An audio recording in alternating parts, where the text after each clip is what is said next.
Бишкектеги Ак Кул ат майданында Нооруз майрамына арналган көкбөрү боюнча республикалык мелдештин финалчылары аныкталды. Жогорку лигада финалга Оштун Достук жана Таластын Ынтымак командалары чыкты. Ал эми биринчи лиганын финалында Таластын Алкан Ата жааты менен Бишкектин Келечек командасы күч сынашат. Соңкөлдү Булиттер сериясы менен жеңип финалга чыккан Келечектин оюнчулары жеңишке жетүү оңой болбогонун айтышат. Шенген бала ушул бала. Мен Артыкайым уулу Мелеш. Мен Келечек командасына кургоч болдум. Карады келе десең.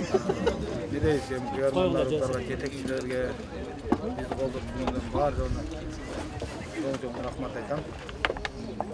Бизге насип болгон экен ушу уктук команда биз менен ойногон соңкулган аябай күчтүү экен, аттары, балдары. Алла таалам бизге насип болгон экен. Эң акыркы болду. Алла таалам бизге насип болгон экен. Өзүңүз күттүңүз белем ушул эң акыркы мен 7-чи болуп чыгып анан командама жеңиш алып келем деп. Негизи 2 күн катарынан Булиттер менен жеңишке жетөөр деле бул чоң футболдо башка жактарда деле мындай катарынан ийгилик болор десең.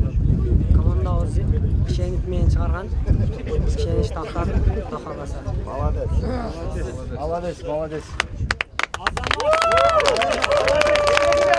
Бери биз күткөн финалга жолдомо алдык. Буюрса 21 март күнү ушул Ак Кул ат майданында жакшы оюндар көрсөтүп, Келечек командасы чемпион болот деген үмүттөбүз.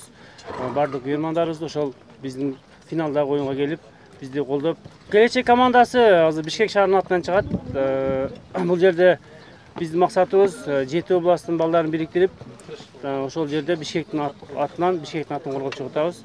Бул жерде азыр Талас, Ош, Жалал Абад, Баткен, Сусамы, Чүй бардык областтын балдарынан бар. Көлдөн бар. Эскерте кетсек, финалдык оюндар 21 мартта Борбор калаадагы ат майданда өтөт. Эртең 20 мартта көкбөрүнүн 3-чү орунга болгон оюндары жана эрең иш, ат чабыш, тай чабыш, кунан, жорго жарыштар өтөт.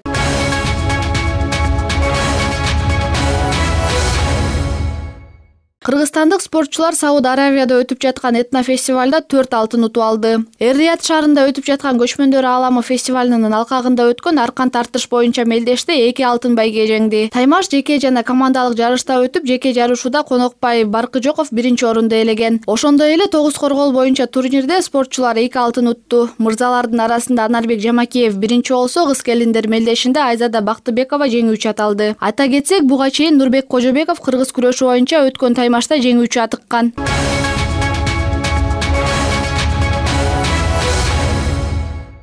Атамекендик тай боксчулар дүйнө чемпионатында 3 алтын утуп алышты. Маалыматка ылайык, мелдеш Таиланддын Бангкок шаарында өтүүдө. Анда чоңдор арасында 57 кг салмакта Никита Цой 3 беттештин баарын утуп, дүйнөнүн 2 жолку чемпиону аталды. Эске сала кетсек, ал 2016-жылы өткөн дүйнө чемпионатында да жеңүүчү болгон. Чоңдор арасында Цойдон тышкары 54 кг салмакта Евгений Турбачинов да алтын байгеге татыды. Алихан Эргешов жаштар арасында 57 кг салмактын эң күчтүүсү аталды. 3 алтындан тышкары өлкө жунунда 1 күмүш, 4 коло байге бар. Бүгүн дагы эки мекендешибиз финалда мөөрөй талашат. Эскерте кетсек, тай бокстун ВМФ түрү боюнча дүйнө чемпионаты 12 мартта старт алган.